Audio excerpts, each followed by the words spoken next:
The studio lights were already burning hot. Thousands of miles away, millions of television sets were glowing in American living rooms. But inside the studio, everything felt strangely quiet. The audience had been laughing all evening. They had laughed at Johnny Carson's jokes. They had applauded the celebrity guests.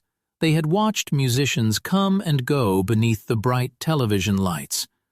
But everyone knew that the biggest moment of the night had not happened yet. Elvis Presley was about to walk onto the stage. Backstage, Elvis stood in front of a mirror. His white jumpsuit caught the light every time he moved. His hair was carefully styled. Rings covered his fingers. The familiar confidence was there.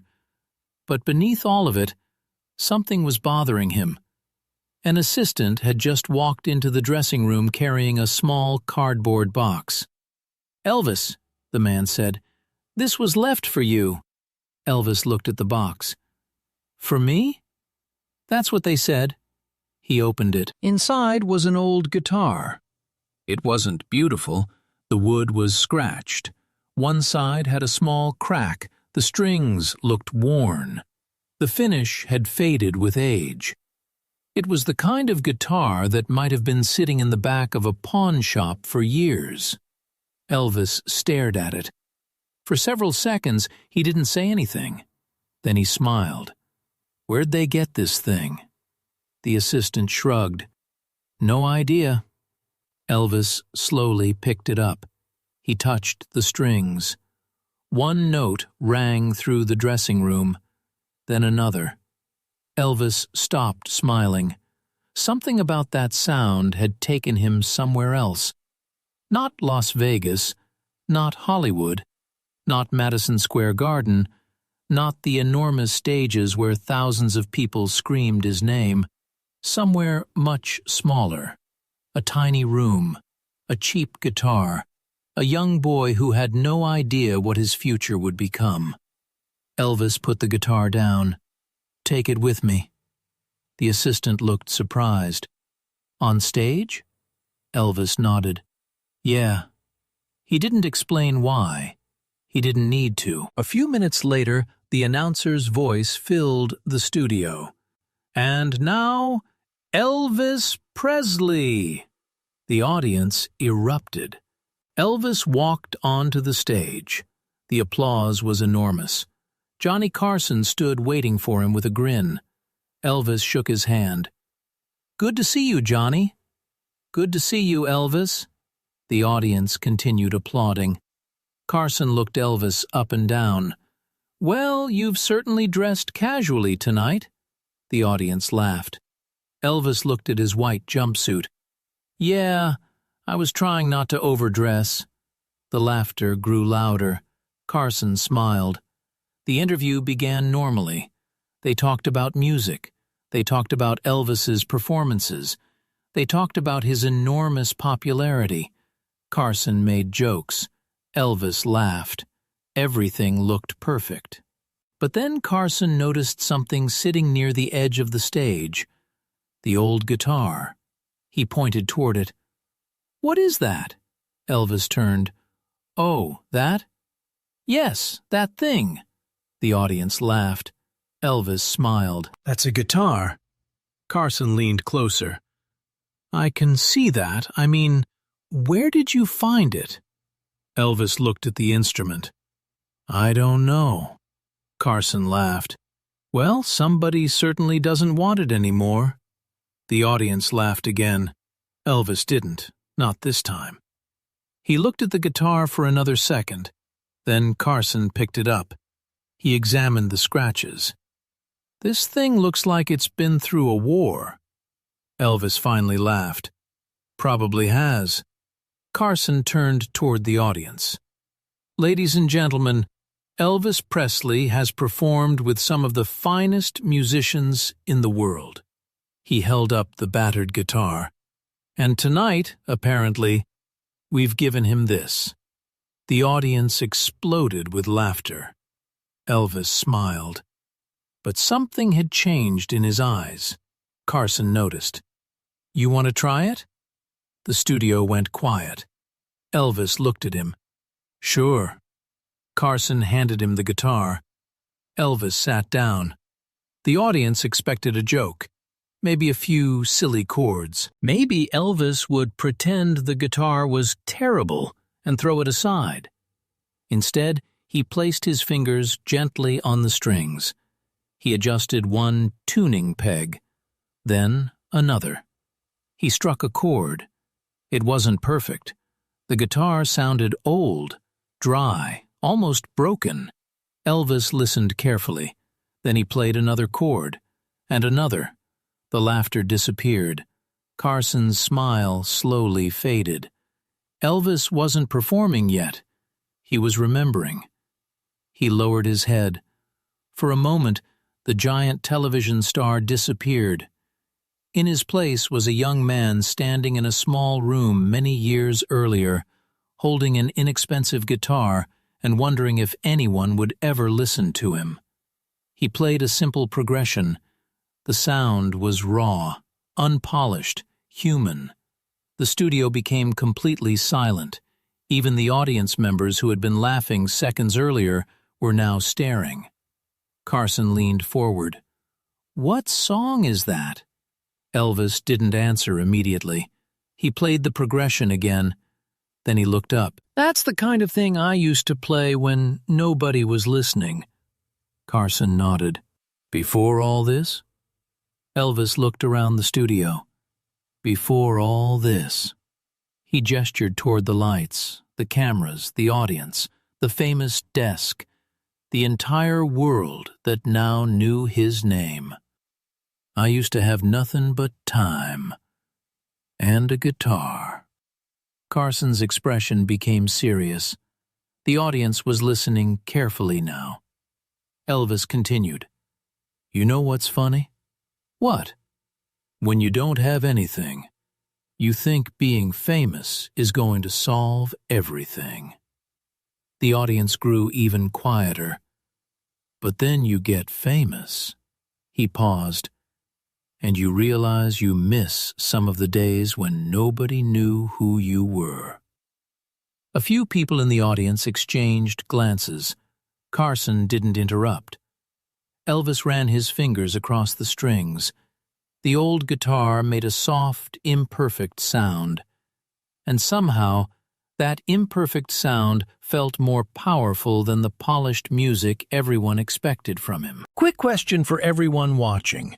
If you were sitting in that studio, would you want Elvis to keep playing the old guitar? A. Yes, let him play. B. No, bring out his regular stage guitar. Tell us your choice in the comments.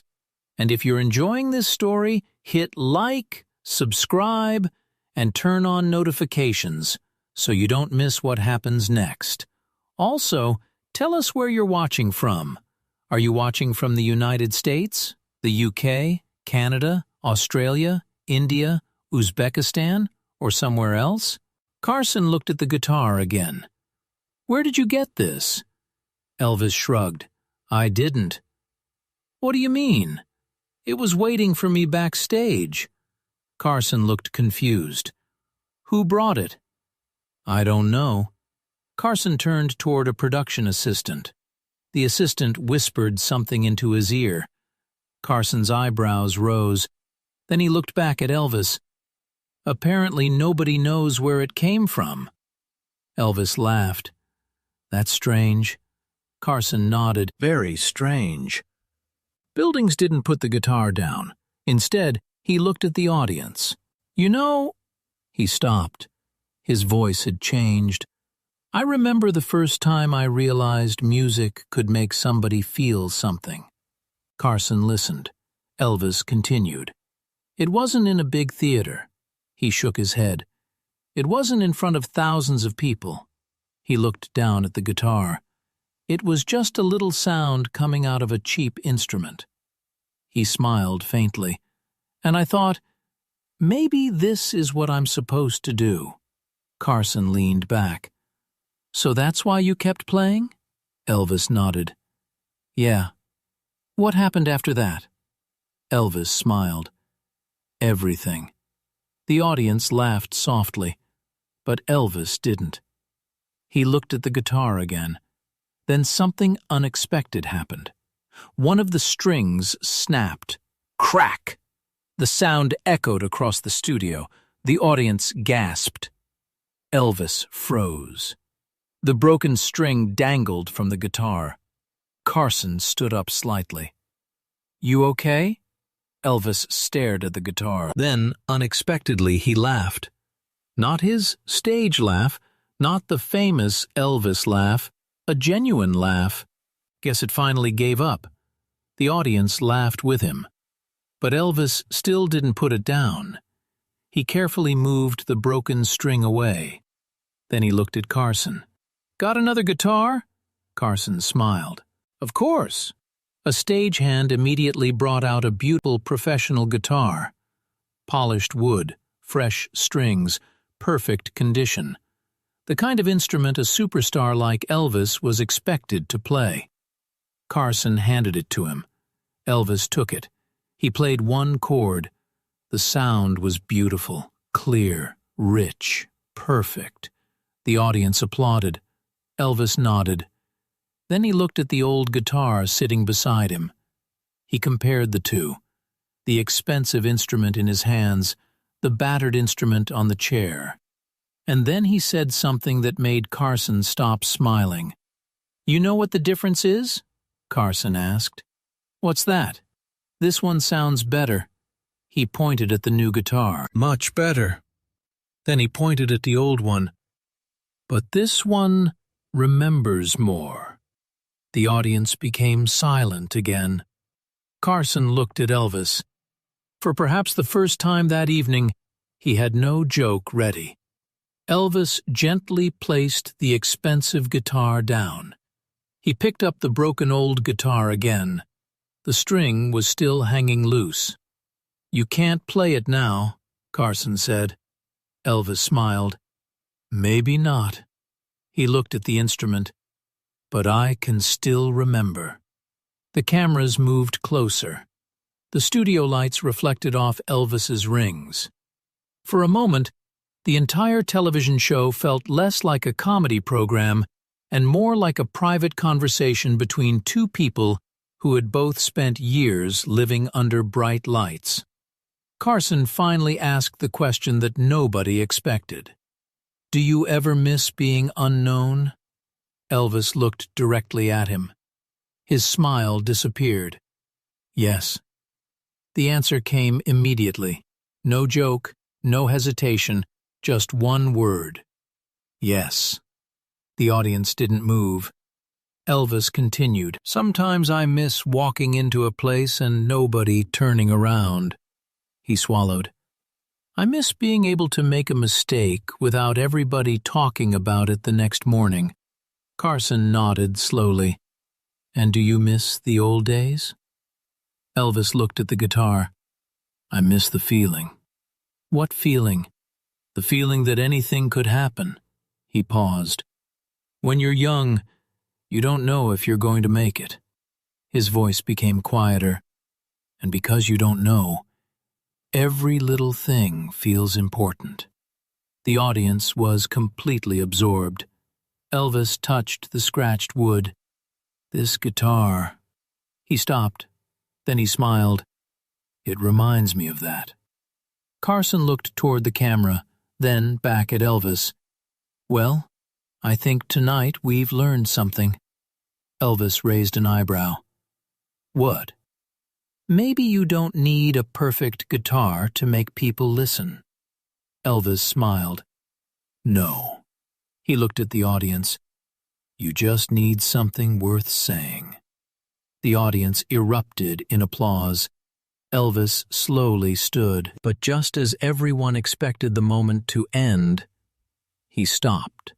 He looked toward the back of the studio. There, near the curtains, stood a young stagehand. The young man had been watching Elvis the entire time, and there was something about his expression that Elvis noticed. The young man's eyes were fixed on the guitar. Not the expensive guitar, the old one, the broken one. Elvis stared at him for a moment. Then he looked down at the battered instrument in his hands. Something was about to happen. Something nobody in the studio expected. And Carson had absolutely no idea what Elvis was about to do. The young stagehand stood frozen near the curtains. He couldn't have been more than 22. His name was Danny. He had spent most of the evening carrying cables, moving microphones, checking lights, and staying invisible. That was the job. On a television set, people like Danny were supposed to be noticed only when something went wrong. But Elvis had noticed him. Danny's eyes were locked on the battered guitar. Elvis looked at him for several seconds. Then he asked quietly, "You play?" Danny looked around, almost as if Elvis couldn't possibly be talking to him. "Me?" Elvis smiled. "Yeah, you." Danny swallowed. "A little." Carson immediately turned toward him. "A little?" The audience laughed. Danny's face turned red. Elvis laughed too, but there was no cruelty in it. "Come here." Danny looked at one of the producers. The producer nodded. Slowly, Danny walked onto the stage. Every step felt unreal. He had spent years watching Elvis on television. Now he was standing only a few feet away from him. Elvis held out the old guitar. Danny hesitated. "Go ahead." Danny took it. The moment his fingers touched the worn wood, his expression changed. He knew this guitar. Not this exact instrument, but he knew the type. The cheap guitars his father used to bring home, the guitars with rough edges and strings that never seemed to stay in tune. Danny looked at Elvis. "It's missing a string." "I noticed." Danny smiled nervously. Elvis asked, "You got another guitar at home?" Danny nodded. "Yeah." "What kind?" Danny hesitated. "Nothing special." Elvis smiled. "That's usually where the good stories start." The audience laughed. Carson watched the exchange carefully. Then he asked Danny, "Why do you play?" Danny looked at Elvis. "I don't know." Elvis raised an eyebrow. "That's not an answer." Danny took a breath. "My father played." The smile disappeared from his face. "He passed away last year." The audience became quiet. Carson leaned back. Elvis didn't say anything. Danny continued. "He taught me 3 chords." He looked down at the guitar. "That's all I know." Elvis nodded slowly. 3 chords can take you pretty far." Danny smiled. "My father used to say that." For a moment, Elvis looked away. Something about the sentence had touched him. 3 chords, a father, a cheap guitar, a boy who didn't know where music might take him.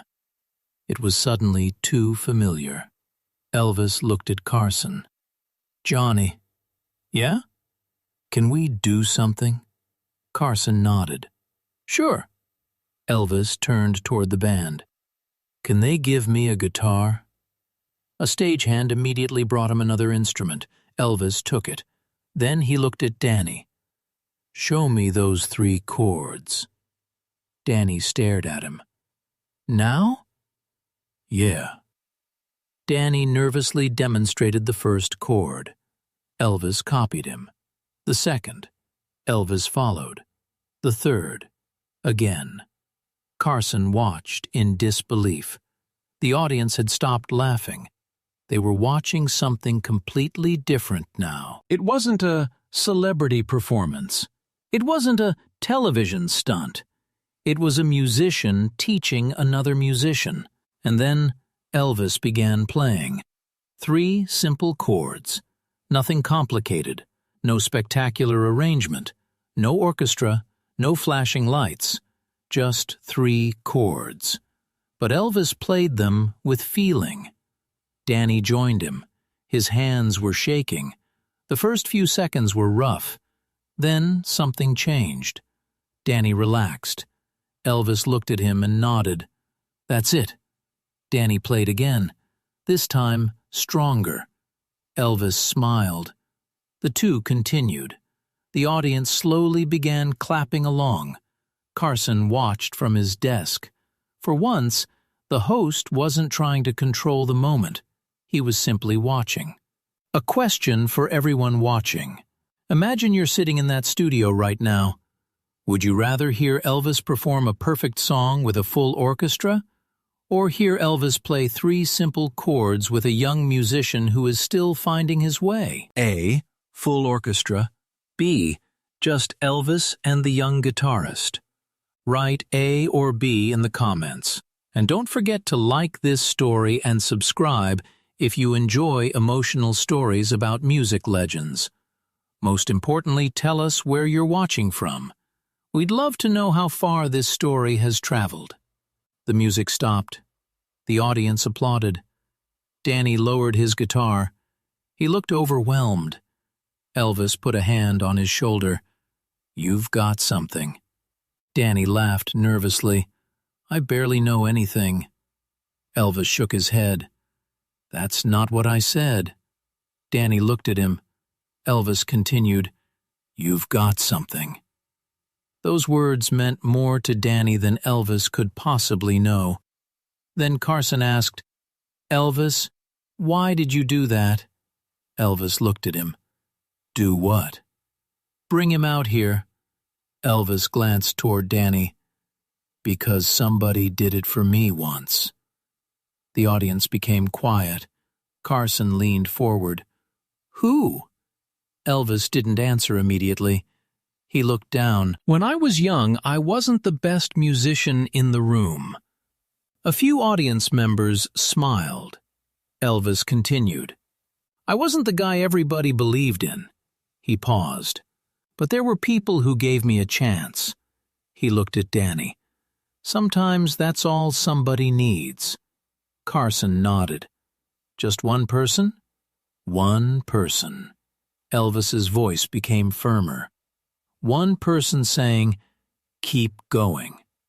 He looked toward the audience. That can change everything. Danny looked down at the guitar. His eyes were beginning to fill with tears. Elvis noticed. He quietly said, Don't cry. Danny laughed. I'm trying not to. Elvis smiled. Good. Then Elvis did something completely unexpected. He took off one of the rings from his finger. The audience gasped. He held it in his palm. Carson looked surprised. Elvis? Elvis walked toward Danny. He placed the ring in Danny's hand. Danny stared at it. I can't take this. Elvis closed Danny's fingers around it. Yes, you can. It's too much. No. Elvis shook his head. It's not about the ring. Danny looked confused. Then what is it? Elvis looked directly into his eyes. It's a reminder. A reminder of what? Elvis smiled. That somebody believed you could do something. Danny couldn't speak. Elvis continued, Someday, you're going to be standing where I am. Danny shook his head. No way. Elvis laughed. Don't tell me no. The audience laughed. But when that day comes, Elvis said, remember this night. Danny nodded. I will. And when some kid comes up to you and says he only knows 3 chords? Elvis paused. Don't laugh. The audience laughed again. Danny smiled through his tears. Teach him the 4th. The studio erupted. Carson stood up. The audience rose with him. The applause became thunderous. Elvis stood quietly in the middle of it all. He wasn't smiling now. He was looking at the old guitar, the broken string, the scratches. the worn wood. Then he suddenly noticed something carved into the back, a tiny set of initials. Elvis turned the guitar over. He stared. His expression changed immediately. Carson saw it. "What is it?" Elvis didn't answer. He rubbed his thumb across the carving. There were 2 letters. E.P. The studio became quiet. Carson walked closer. "You recognize that?" Elvis stared at the initials. "I don't know." He turned the guitar around again. His eyes narrowed. There was something about it, something he couldn't explain. The guitar didn't look like an expensive collector's instrument. It looked ordinary. But the initials were old, very old. And beneath them was a tiny number. 1954. Elvis stopped breathing for a moment. Carson noticed. 1954? Elvis nodded slowly. That was a long time ago. Carson looked at him. What happened in 1954? Elvis smiled faintly. Everything started. The audience reacted. Elvis held the guitar closer. He remembered recording his first songs. He remembered the tiny studio. He remembered uncertainty. He remembered being young. He remembered hearing his own voice coming through a speaker and wondering whether anyone in the world would ever care. And suddenly, the battered guitar didn't seem like a prop anymore.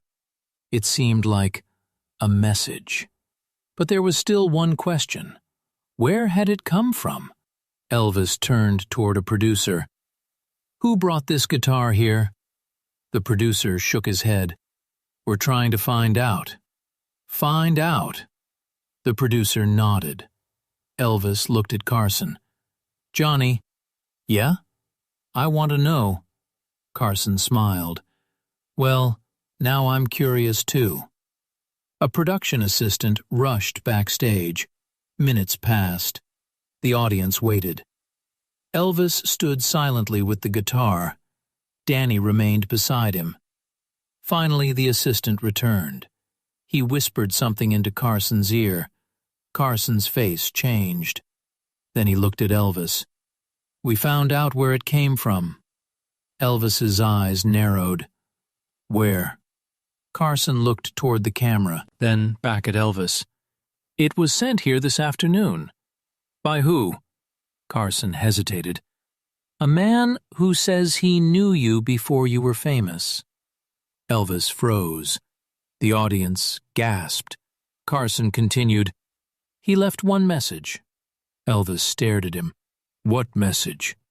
Carson looked at the producer. The producer handed him a small envelope. Carson gave it to Elvis.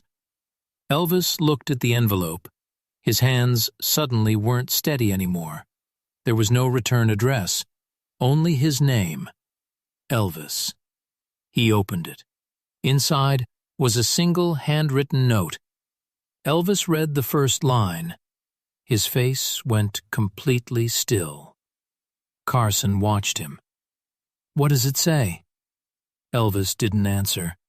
Danny looked over his shoulder. Elvis slowly lowered the paper. His eyes were wet. Then he whispered something that only the nearest microphone could barely catch. "I remember him." The audience fell silent. Carson asked, "Who?" Elvis looked toward the camera, and for the first time that night, the superstar looked less like the king of rock and roll, and more like the young man who had once dreamed of being heard. "There was a man," Elvis said quietly. "He told me something when I was nobody." Carson waited. "What did he tell you?" Elvis looked down at the old guitar. Then he read the final sentence on the note. His voice broke. He said, Elvis stopped. He couldn't finish. The audience waited. Danny gently placed a hand on Elvis's shoulder, and Elvis finally whispered, "He said he'd be watching." The studio lights seemed suddenly too bright. The cameras kept rolling, and somewhere beyond the curtain, someone was waiting. Someone from Elvis's past. Someone who had remembered the boy before the world knew the king. And now, after all those years, he had finally come back. The studio remained completely silent.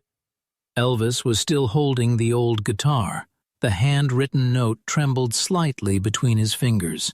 He said he'd be watching. Johnny Carson stared at Elvis. For once, there was no punchline, no joke, no clever response. Only silence. Then a man appeared behind the curtain. He was older now. His hair was gray. His shoulders were slightly bent with age, and he walked slowly, almost cautiously. But the moment Elvis saw him, everything else seemed to disappear. Elvis lowered the note. His eyes widened. No. The man stopped. Elvis took one step forward. I can't believe it. The man smiled. You got old. A few people in the audience laughed nervously. Elvis laughed too, but tears were already forming in his eyes. So did you. The man nodded. Yeah. Elvis stared at him. For several seconds, neither man moved. Then Elvis finally whispered his name. It was the name of someone almost nobody in the audience had ever heard. A man who had known Elvis before the fame, before the screaming crowds, before the expensive cars, before the white jumpsuits, before the world called him the king. He had known him when he was simply a young man with a dream. The audience watched as Elvis walked toward him. They shook hands. Then Elvis pulled him into a hug. The older man whispered something into Elvis's ear. Elvis closed his eyes. That was when the cameras captured something the audience would never forget. A tear rolled down Elvis's cheek. Carson looked away for a moment. Even he understood that this was no longer television entertainment. This was personal. The older man finally stepped back. Elvis looked at him. You sent the guitar? The man nodded. I did. Why? The man looked toward the battered instrument. Because I thought you had forgotten. Elvis frowned. Forgotten what? Where you came from. The words landed heavily. Elvis looked down. I haven't forgotten. The man smiled. Then why did you stop playing it? Elvis didn't answer. The old guitar suddenly seemed heavier in his hands. The man continued. You remember the little room? Elvis nodded. The heat? Another nod. The broken fan? Elvis smiled. Yeah. And that terrible coffee? Elvis laughed. That coffee was awful. The audience laughed with him. For a moment, Elvis looked young again. The older man continued. You used to sit there for hours. I know. You kept saying you were going to make it. Elvis looked at him. And you kept telling me I was crazy. The man laughed. I never said you were crazy. You absolutely did. I said you were dreaming too big. Elvis smiled. Same thing. The audience laughed, but then the man's expression became serious. You were never dreaming too big. Elvis stopped smiling. The man pointed toward the guitar. That was the guitar you used when you were still trying to figure out who you were. Elvis stared at the instrument. You kept it. I did. For all these years? For all these years. Elvis slowly shook his head. Why? The man answered simply. Because I knew someday you'd need to remember. The studio audience was completely captivated. Carson stepped closer. So this guitar really belonged to Elvis? The man nodded. Not exactly. Carson looked confused. "What do you mean?" "He borrowed it." Elvis laughed. "I borrowed everything back then." The audience laughed. The man continued. "He couldn't afford a better one." Elvis looked at the audience. "I really couldn't." There was no shame in his voice, only honesty. The man explained that Elvis had spent countless hours practicing with the instrument. Sometimes the guitar sounded terrible. Sometimes the strings broke. Sometimes Elvis became frustrated and wanted to quit. But every time he thought about giving up, someone would remind him, "Keep playing." Those two words had followed him throughout his life. And now, decades later, they had returned to him on a television stage. One last question for everyone watching. If someone gave you an old object from your past that reminded you of your biggest dream, would you keep it forever? Yes or no? Tell us in the comments. And while you're here, like this story and subscribe for more emotional stories about legendary musicians. And don't forget to tell us where you're watching from. Your comment might be from thousands of miles away, but tonight we're all sitting in the same audience. Elvis sat down. He placed the guitar across his knee. The old man sat beside him. Carson returned to his desk. The cameras moved closer. Elvis looked at the guitar. "There's something I never told you." The older man raised an eyebrow. "What?" "When I first heard myself on a recording," Elvis paused, "I was terrified." The audience was silent. "I thought everybody was going to laugh." The man shook his head. "But they didn't." "No," Elvis smiled. "They screamed." The audience laughed. "And that's when everything changed." He looked toward Carson. "People think fame begins when everybody knows your name." Carson nodded. "But that's not really when it begins." "When does it begin?" Carson asked. Elvis answered, "When you decide you're not going to quit." The audience applauded. Elvis looked at Danny, the young stagehand. Danny was still standing nearby. Elvis motioned for him to come over. Danny walked toward him. Elvis handed him the old guitar. Danny immediately shook his head. "No, I can't." Elvis smiled. "Why not?" "That's yours." Elvis looked at the older man, then back at Danny. "Not anymore."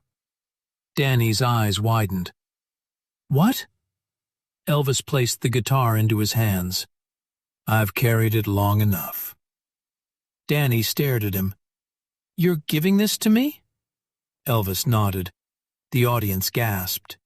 The older man smiled. Carson stood up. "Elvis, are you sure?" Elvis nodded. "I've got plenty of guitars."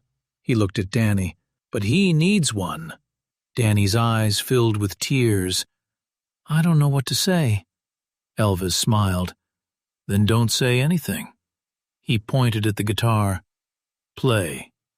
Danny looked at the broken string. "I can't." Elvis laughed. "Not with that one." The audience laughed.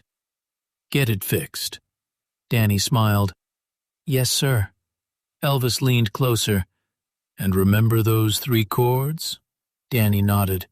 "Yeah." "Keep them." "Okay." "But learn more." Danny laughed. "I will."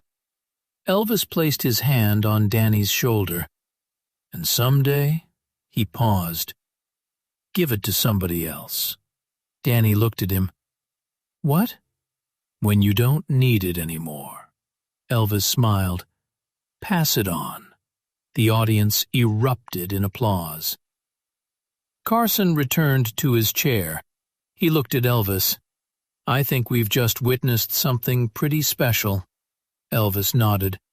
"Yeah." Carson asked, "Do you regret anything?" Elvis became quiet. The question was simple, But the answer wasn't. He looked at the audience, then at the old man from his past, then at Danny. Finally, he said, "I regret the time I spent thinking I wasn't good enough." Carson listened. Elvis continued, "I regret the people I didn't thank enough." He paused. "And I regret believing that success meant you had to leave everything behind." The studio was silent. "What do you believe now?" Carson asked. Elvis looked at the old guitar. "I think you can move forward without forgetting." That sentence stayed in the studio. Nobody laughed. Nobody interrupted. Elvis continued. "That's the trick." He looked directly into the camera.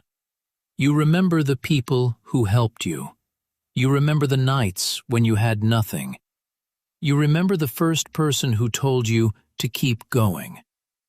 And when you finally get somewhere," he looked at Danny, "you help somebody else get there." The audience rose to its feet. Applause thundered through the studio. Elvis stood quietly. The older man stood beside him. Danny held the battered guitar against his chest. Carson applauded with the audience. For a few seconds, the cameras captured something that couldn't have been planned. 3 generations of a story. The man who had believed in a young Elvis, Elvis himself, and a young musician who had just been given the chance to begin his own journey. The applause eventually faded, but Carson wasn't finished. He looked at Elvis. "One more question." Elvis smiled. "Go ahead. If you could go back and speak to the young Elvis holding that guitar..." Elvis looked down. "What would you tell him?" For the first time all night, Elvis didn't answer immediately. His eyes became distant. He imagined himself years earlier, young, unknown, uncertain, standing in a tiny room, wondering whether his dream was foolish. Then Elvis smiled. "I'd tell him..." He paused. "Don't be afraid." Carson nodded.